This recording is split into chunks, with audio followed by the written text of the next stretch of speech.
So I was thinking about presenting a bunch of tools to get limit laws, and I realized that random permutations were a good example that gives us, a lot of things while avoiding too much technicalities.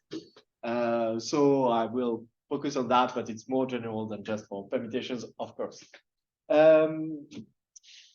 So the tools in questions rely on generating function.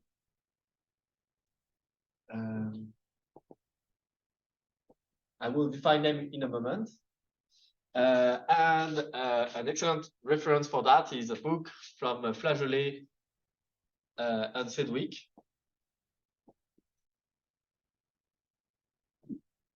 From 2009, I think.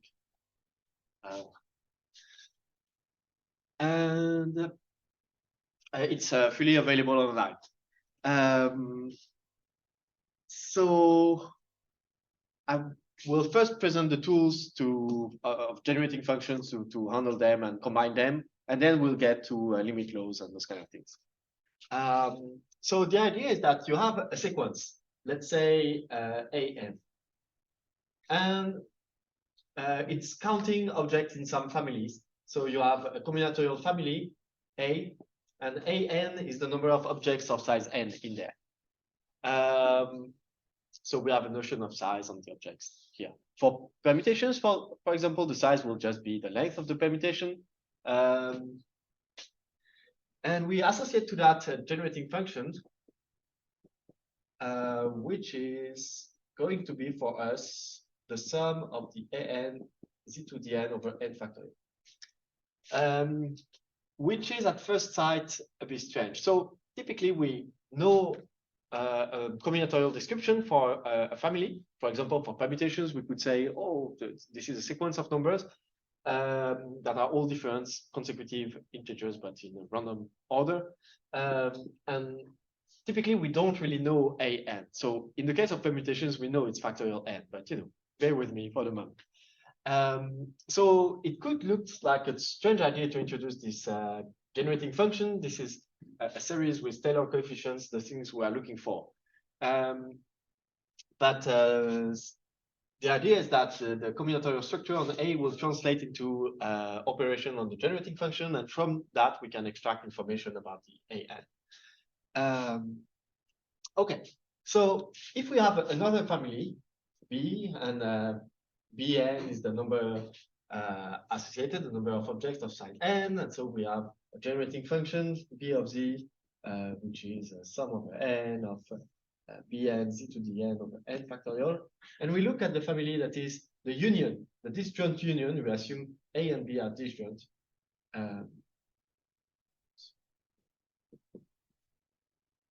C, what is the generating function of C? It is very simple. It is just going to be the sum, because by definition, C of z is going to be the number of objects of size n in C.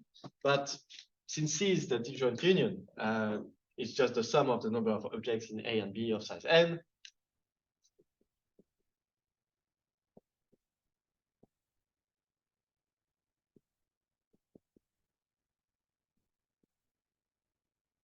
So this is a very trivial operation, but what it shows us is that we can translate this operation, the disjoint union on combinatorial family, into this operation, the sum on generating function. So we have a dictionary that goes from one world to the other.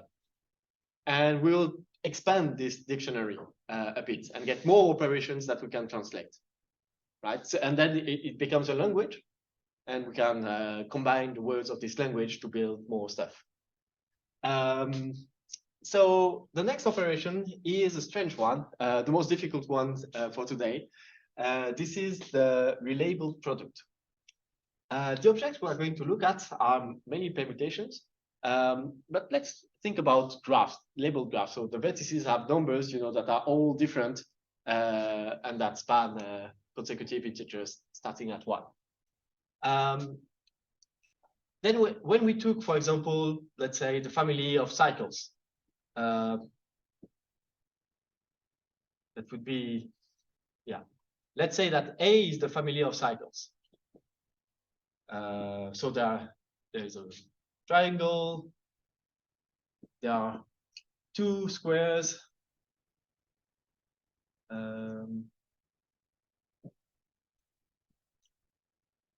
oh, more squares than that, yeah, maybe. And let's say B is the family of trees.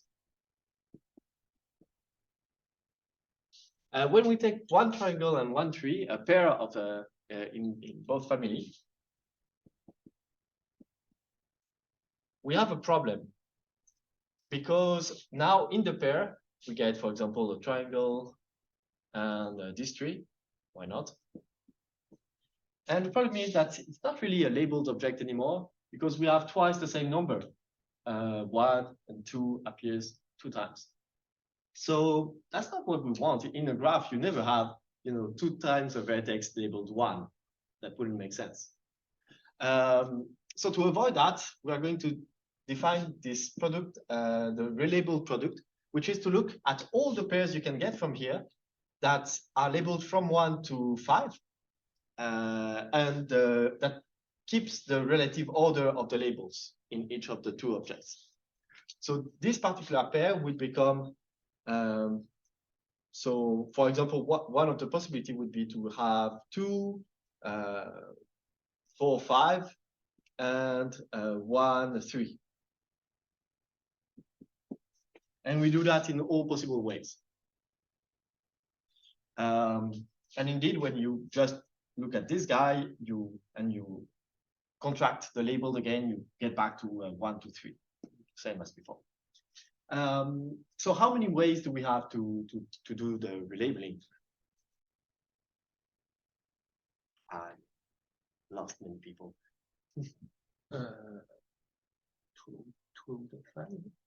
2 out of 5, indeed.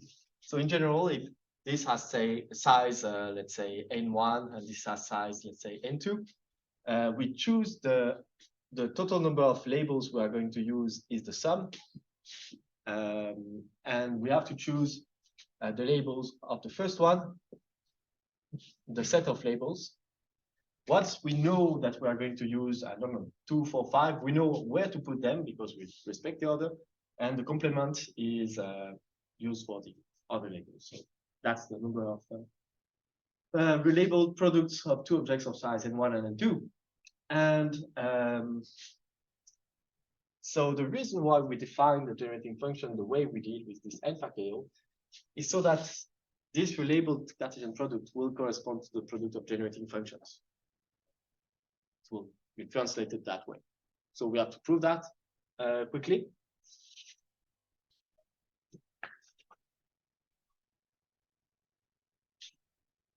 This is horrible.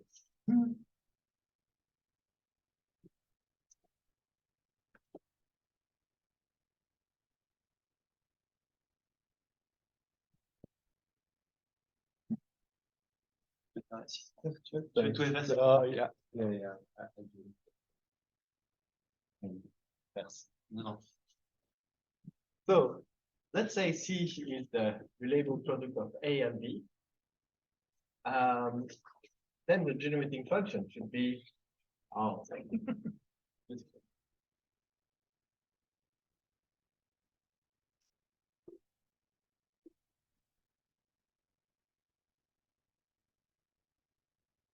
so how do I make a guy in the product? Well, first I have to choose some objects in A and some objects in B of size, let's say n1 and n2. And then I have to relabel them in some way. So we saw that this was a binomial coefficient. And finally, the object I get, the pair, is an object of size n1 plus n2. So by definition of my generating function, I add this term at the end to obtain the generating function for C. Does that make sense? And when I write this as factorials,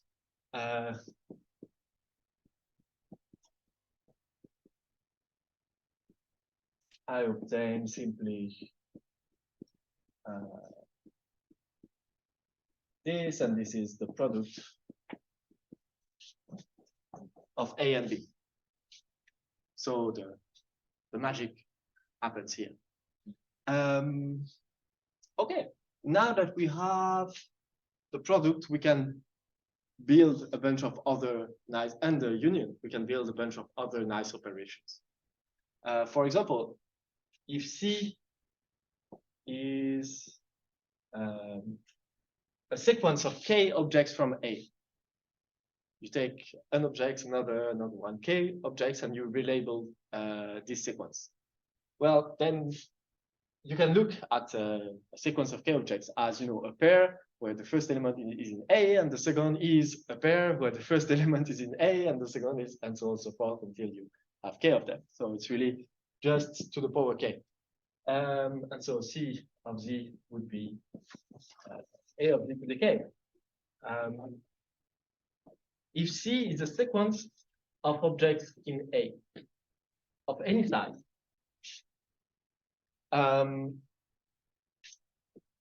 then this is the disjoint union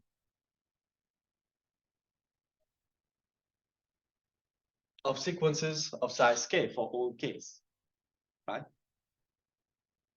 And so the generating function will correspond to the sum for all K of A of Z to the K, which we typically write 1/1 minus A of Z.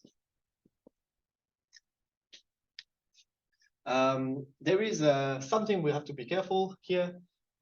What if in A there are objects of size 0 without any label?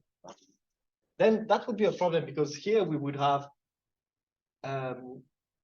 one object of in each sequence. We could take the empty objects, K times. So we would have an infinite number of objects of size 0. And that would be a problem, because then a generating function would not be well defined. The coefficient at 0 would not be defined, would be infinite. So we forbid that. We assume here there are no objects of size 0, which corresponds to assuming A of 0 is equal to 0.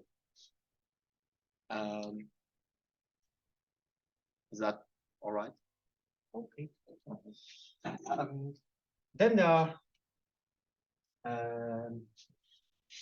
two other operations that we'll need. One is about set and the other is about cycles. And then we'll go talk about permutations and limit laws. What if C is a set of K objects from A? For example, a set of cycles. You want to look at graphs that are composed of just cycles.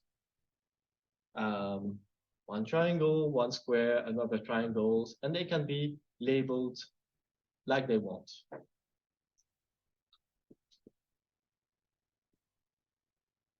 Something like that. So, so what is a set of size K of objects in A? Well, you can look at sequences of size K and then say, but I should group together the sequences, so with another that corresponds to the same set, but up to permutations, right? And there are K factorial of them.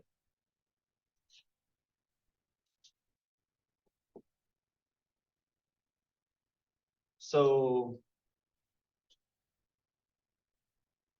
this is all the sequences, but then I want to group them together. So the generating function is going to be okay. So it's a type of set where you require that the elements of the sets have consistent labeling in some sense. I mean that the label 1 is used only in one element of the set. The label 1, yes, because you first look at it as a sequence, so it is a relabeled sequence. And then you say, but I should group together the factorial K sequences that corresponds to the same set. Yeah, it's a relabeled set, not the usual notion of mathematical notion of set. True. Everything is relabeled, indeed. So it's just a sequence, but divided by K factorial, just grouped together. Yes. And so now when we look at sets of any size,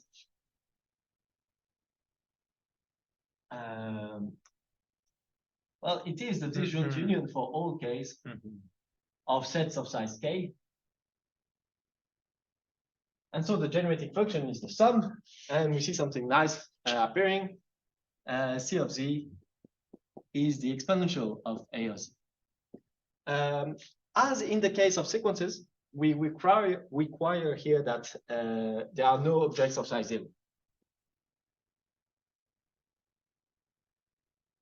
For the same reason, we would have an infinite number of sets of size 0.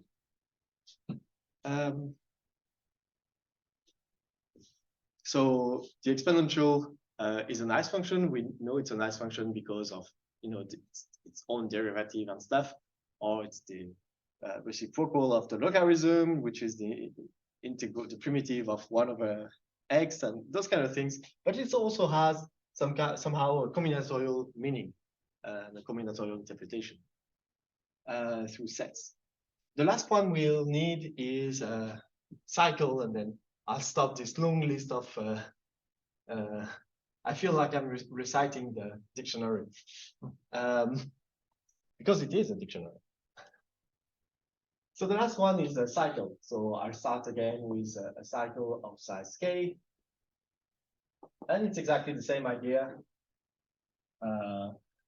You take sequences, so it's oriented cycles, and actually k of them corresponds to the same up to a cyclic thing. So C of z is going to be A of z to k divided by k.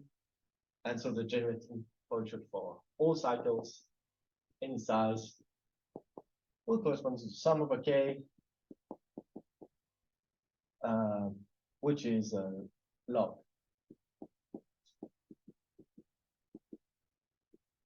And that's it. That's all the operations we'll need. There are a bunch of other operations, but we won't need them today, so I'll stop here for this list. Now, when you look at cycles, oriented cycles, and you look at this generating function, and you look at also the generating function for sets, there is something very tempting to do. Combine them. You have an idea? Set of cycles. Set of cycles is yeah, because exponential of log, it should be something. So I erase everything. It is the sequences, I guess. Yeah. Why would set of cycles be sequences? Isn't it strange? What is going on?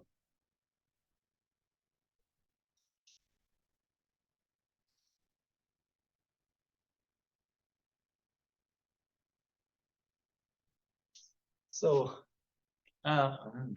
if I look at sets because of the cycles, decomposition of the permutation into sequence. I obtain exponential of log of 1 over 1 minus z. This is 1 over 1 minus z, but this is sequence. So what is going on here? Yeah, because if you see a sequence as representing a permutation, it can be composed into cycle. Exactly. So the family of permutations.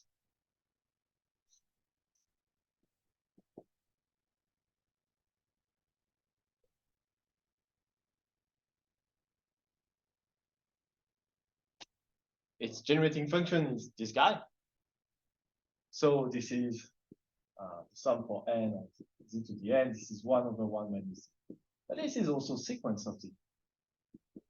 And indeed, if you take a sequence of objects of size 1, z is the generating function of a family that contains one object of size 1. Z is equal to 1 times z to the 1. So that's one object of size 1. And then you look at a sequence of them relabeled. So what does that mean? It's a permutation, right? It's one way to write a permutation. So the generating function of permutations is indeed sequence of z. This is this part. And we know that any permutation has a unique decomposition, has a set of cycles. So this is the left side. And this is actually a proof. You can interpret it the other way around. This is a proof that a permutation is has a unit composition as a set of cycles.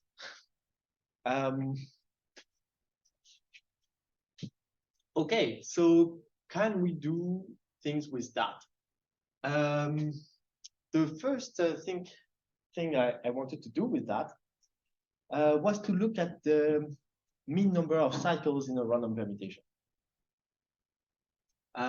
So let us look at a generating function with not only one variable, but a second one.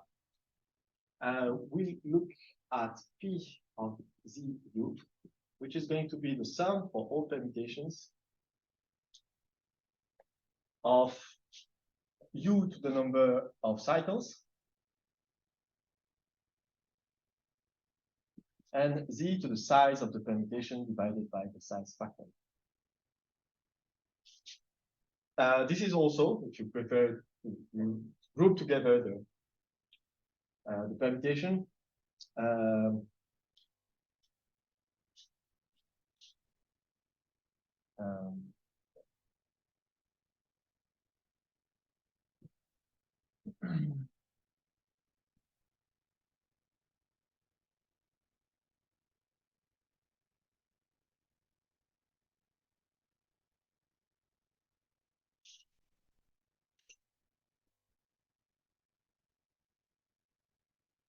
So those two generating functions are equal. We have just grouped together the permutations that have size n and k cycles.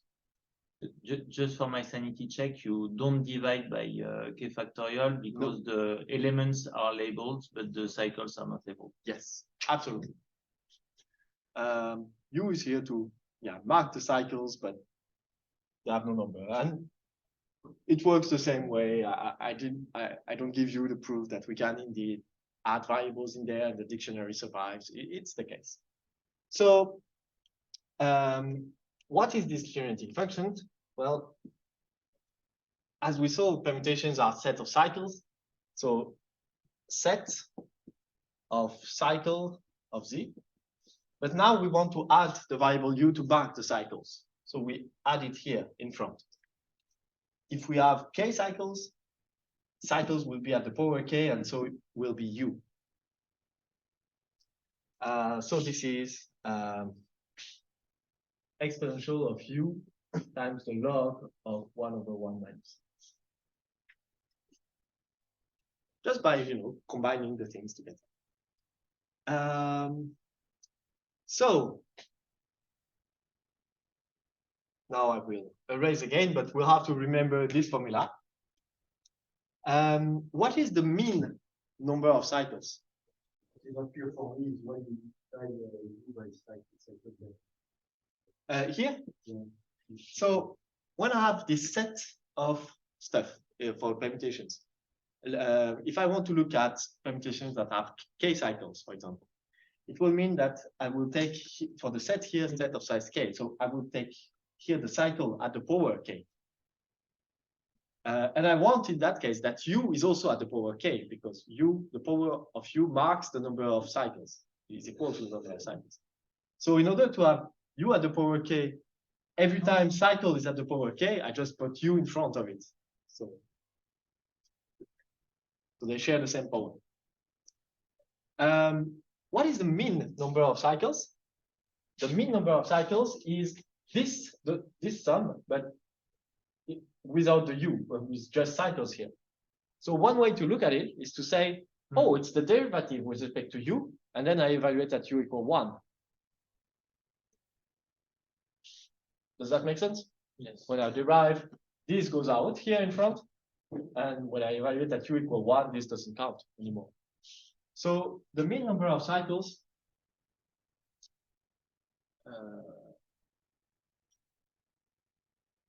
in a random permutation of size n, what is it going to be?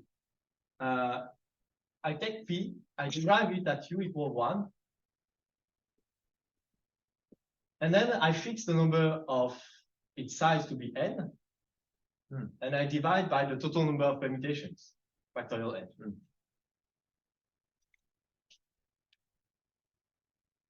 So probably it was better to look at it here. if I derive with respect to u here, I have a k that goes out. I evaluate at u equal 1, I extract z to the n factorial, and I divide by n factorial to get the average number of cycles. So with the formula we got, the n factorial, they simplify here. And the mean becomes the nth coefficient in the derivative, but the derivative is just this.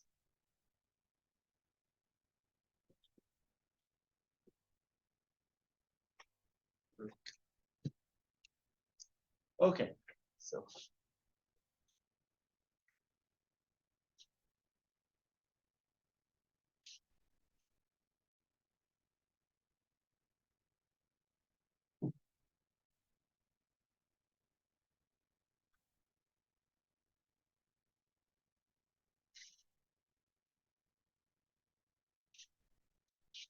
so I rewrite this, the mean number of cycle in random permutation of size n. This is the nth coefficient of this guy. And I could get asymptotics from here, but actually permutations are so simple that we can even get exact expressions that are nice, because the object is really simple. Otherwise, I would use tools from complex analysis to extract asymptotics. And today, I don't want to talk too much about them. So I will cheat and use the fact that permutations give us so simple formula that we can get exact expressions. So here, how do I get exact expression? I'll develop this as a series. So I just rewrite it directly. And now when I extract, interchange the sum and the coefficient extraction,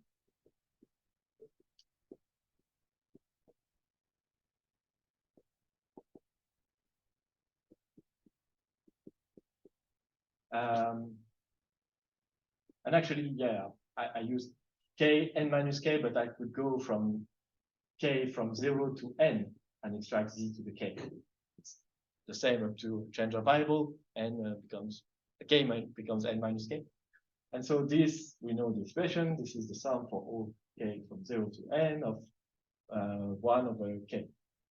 So this is the harmonic number, which is pretty. And we know the asymptotics of that. This is log n. So the mean number of cycles is log n in asymptotically.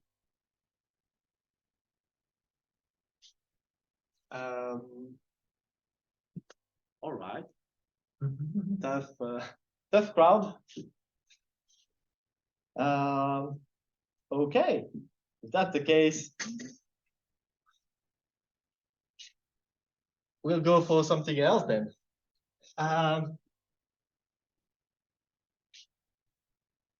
So just to summarize, we introduced generating function to count stuff, and now we can have a mean or something. Now for my next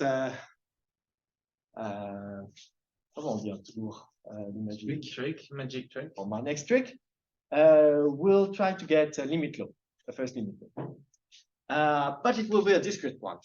And for the last one, we'll go for a continuous one, a Gaussian limit law. That's the plan, yeah. So, okay.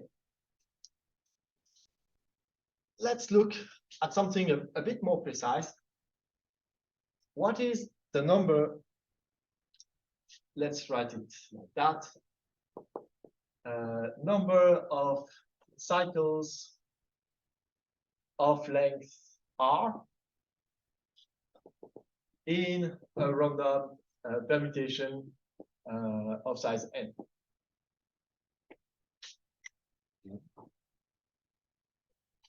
So, what is this guy?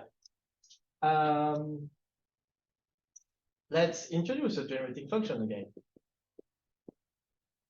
Now we use a new variable v to mark the number of cycles of length exactly r.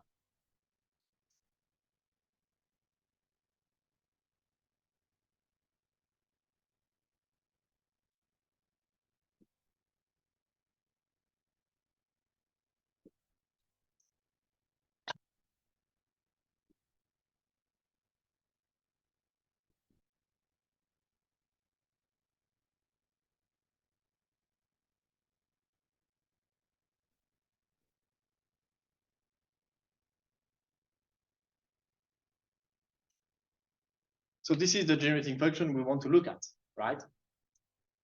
The number of permutations with exactly k cycle of length r, and v is at the power k to mark that.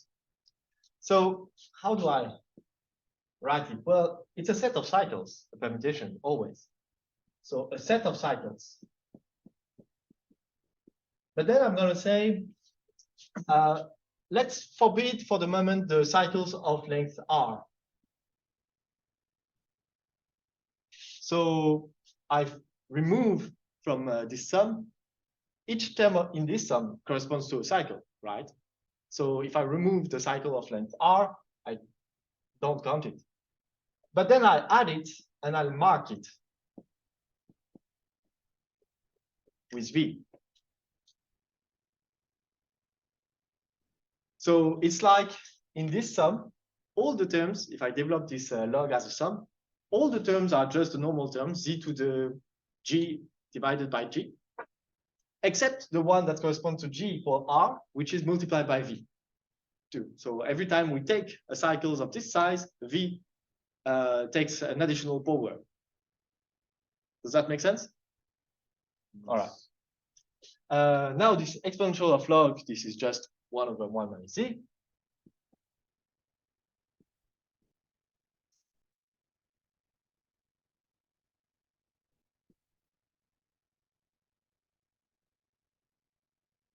And so we have this nice expression for the generating function. From this expression, we can extract the coefficients we are interested in. What is the probability that C and R is equal to, let's say, K? By definition of a generating function, this is, we extract z to the n and multiply by n factorial to have the right number here. We extract v to the power k, and we divide by the total number of permutations, which is n factorial.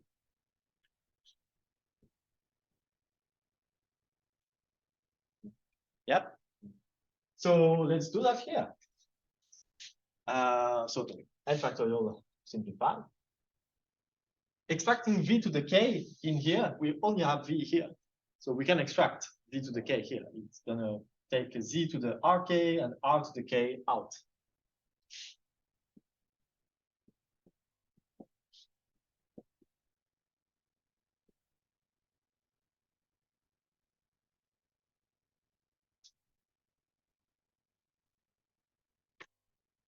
So this is what we get. When we extract the nth coefficient, and here it's multiplied by rk, then it's like shifting what we extract. So I take those guys out.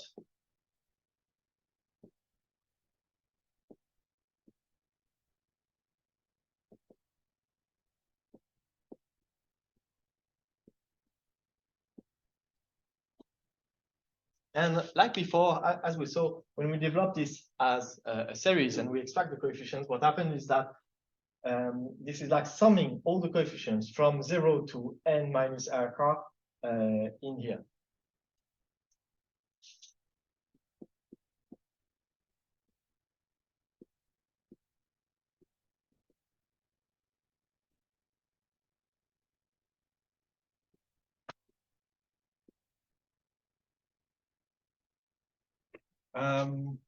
So this is exponential minus z to the r. So every power in z in there is a multiple of r.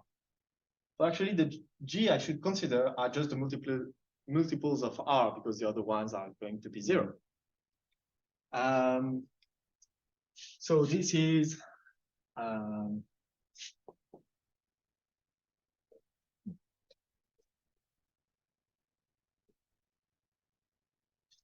let's call it t, goes from 0 to n over r minus k, z to the t of exponential minus t over r. And now we have an expression for that. And when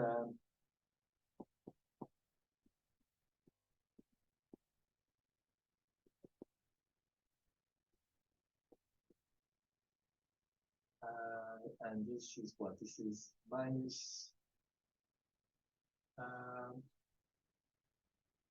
minus 1 over r, other power t over t factorial. There's a z meaning some missing somewhere. There is a what missing? Because you extract the coefficient z to the power t of something that does not depend on z anymore. This is Yes.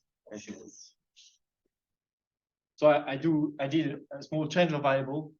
Z to the r became z. So this looks like a sum of factorials, right? And when n goes to infinity, this becomes the full exponential. So this probability becomes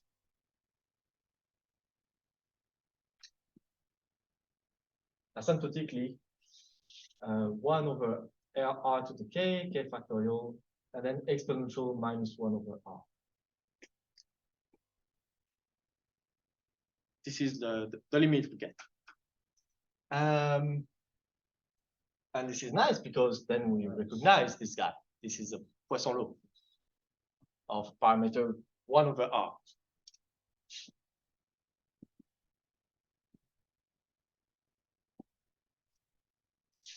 So we got a limit law this time, but a discrete one. To get a discrete limit law, you just need to look at the probabilities and look at the limits of them, and check that it sums to 1, which is obviously the case here when we sum over k. And it works for any type of limit laws, of course, discrete limit laws, not only Poisson. It just happens that permutations are very nice. Another interesting thing here is a particular value.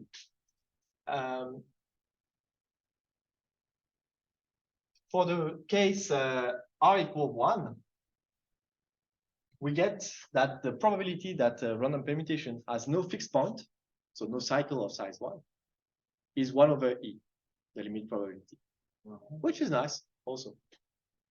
Classic, I know. The Montmort problem. Hmm? It's called the problem of Montmort. Oh, nice. I didn't know that. So the guy who worked on that, I guess? I assume so. Or his teacher. Okay.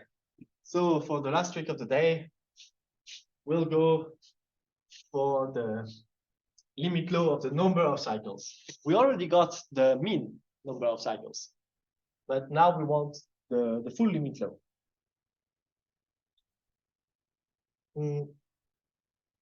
And for that, we'll rely on what is called the continuity theorem, which is as follows.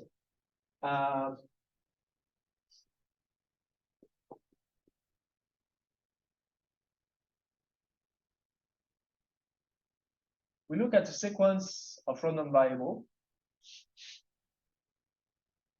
They don't need to be independent. They don't need to satisfy any of those fancy properties.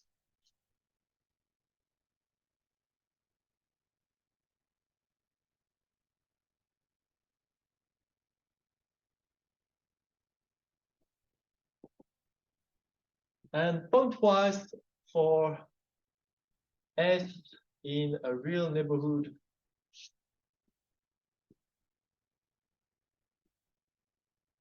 of 0, this mean converges to this mean.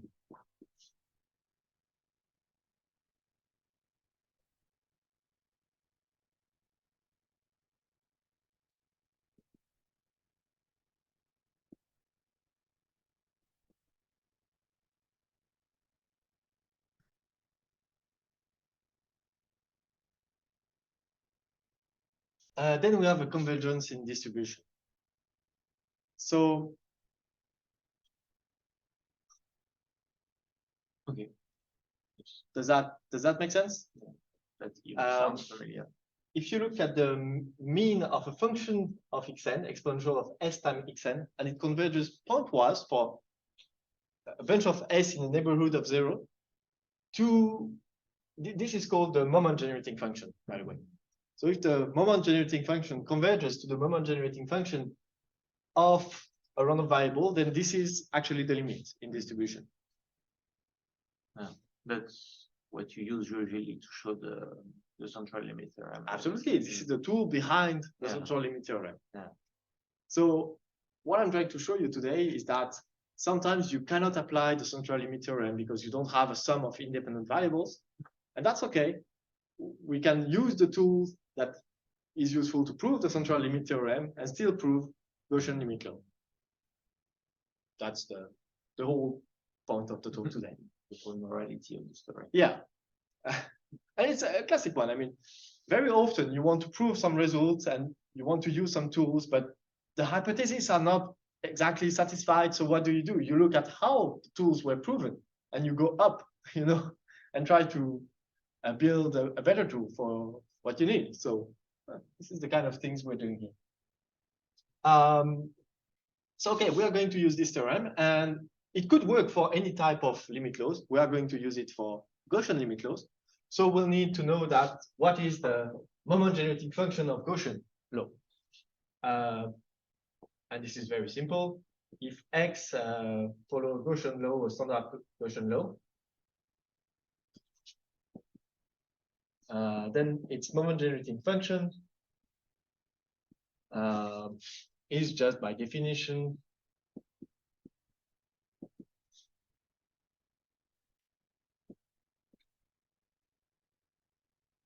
this guy.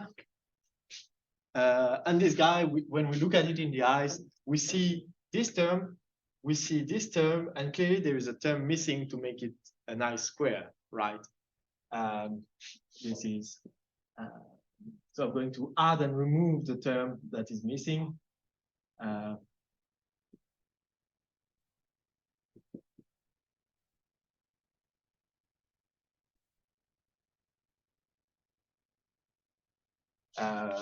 So when you develop this squared, this term is going to simplify and the other terms are here and here, just like that.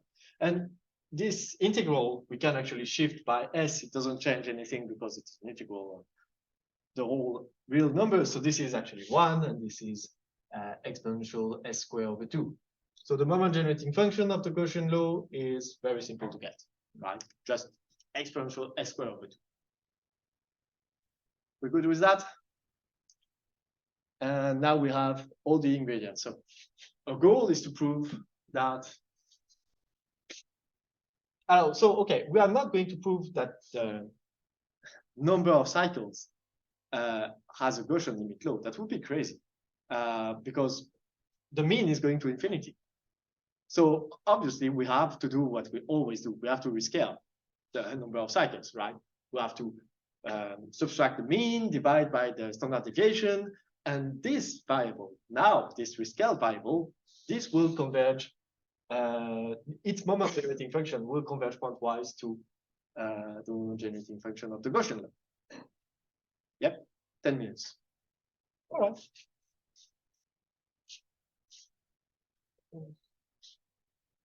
So do you have to prove the region of convergence? No. Because the moment generating function doesn't always exist. No. It's not like characteristic function. So it is the real part of the characteristic. Not the real part, sorry. It's yeah, you evaluate the variable at I times a real stuff. So it's part of the characteristic function.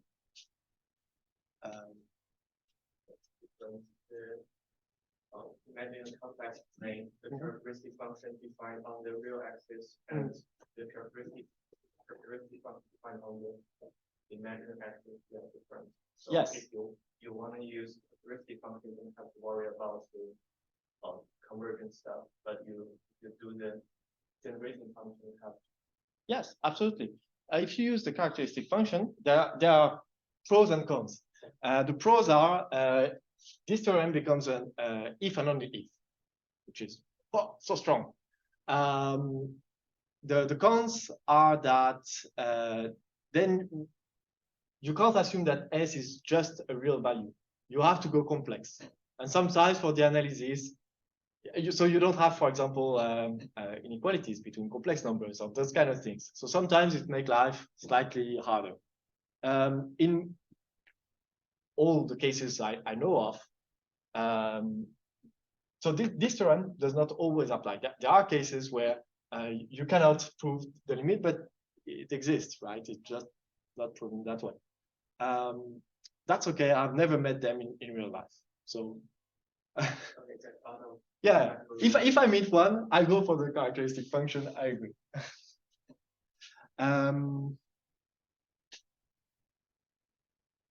This tool is slightly simpler and sufficient for most cases, so that's why I use it to summarize. Okay, we want to look at, let's say, this guy. Let's say this guy.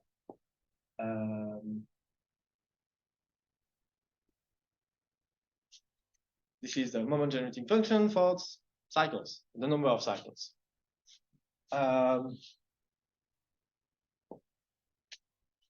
So what is that? Well, this is actually the probability generating function evaluated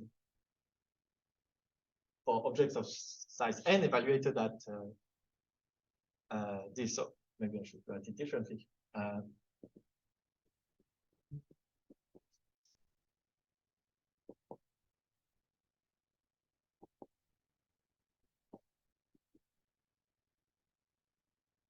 So this is this value.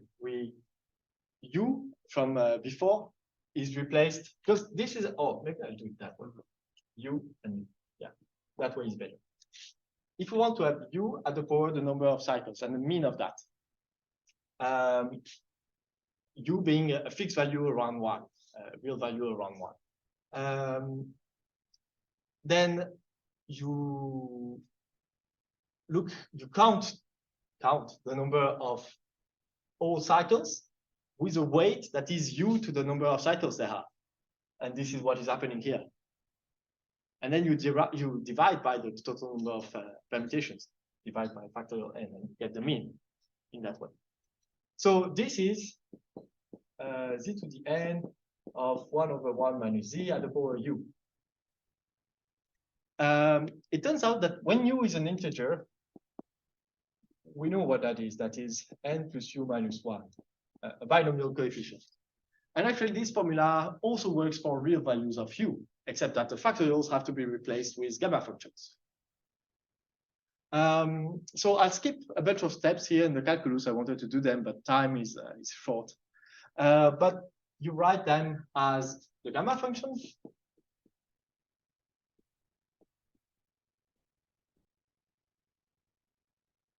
And then you do stealing when u is fixed and n is going to infinity. And you simplify a bit. That's the part I'm skipping. So stealing and simplifying step, we can skip that. And we get this. N to the power u minus 1 over gamma of u.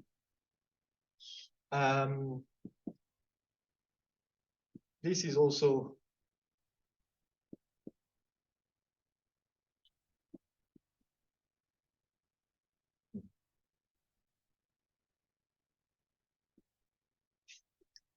taking the exponential of the log. This is what we get. And now it's time to replace u with exponential s, with s in the neighborhood of 0.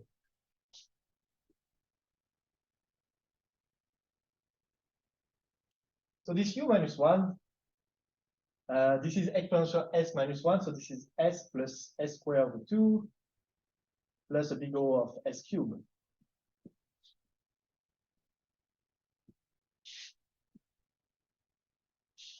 And this is 1 plus a big O of s.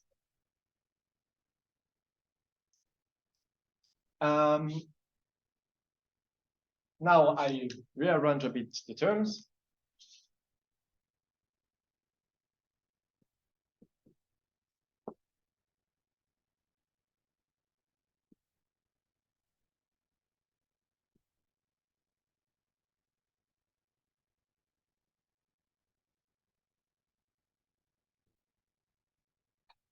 this is just a big O of S actually, because gamma of 1 is 1, log of 1 is 0. So, okay. And now I see that if I want to have this limit that is the moment generating function of the Gaussian law, I want here not S squared times log n, I just want S squared over 2, right? So I'll do a change of variable. I'll write t as square root of log n times s. So this becomes just t squared over 2. And when I do that,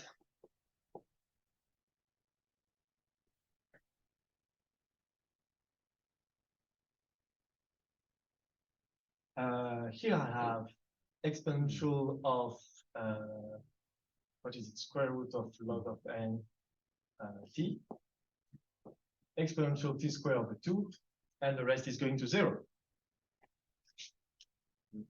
So if I take this guy and put it on that direction, I conclude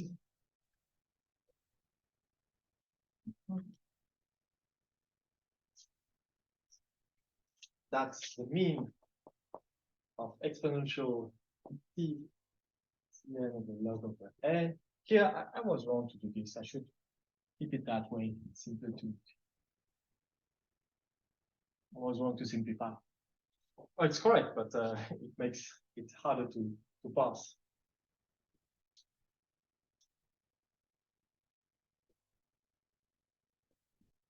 So when I take this guy and put it on the other side, this becomes exponential of tn minus log n times t. So it's tn minus log n divided by the square root.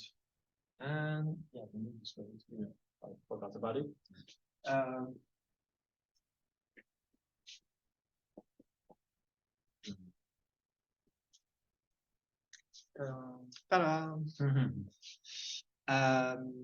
So we see that once we have rescaled Cn,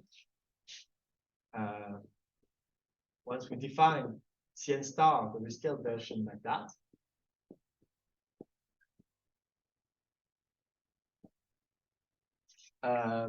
the limit becomes Gaussian because that's the pointwise limit for the moment generating function. And this log n here, we know this guy. This is the one we computed at the very beginning, the mean, of course. And yeah, that's it. That's an example of how you can do it, and you can do it with many other objects, not just permutation.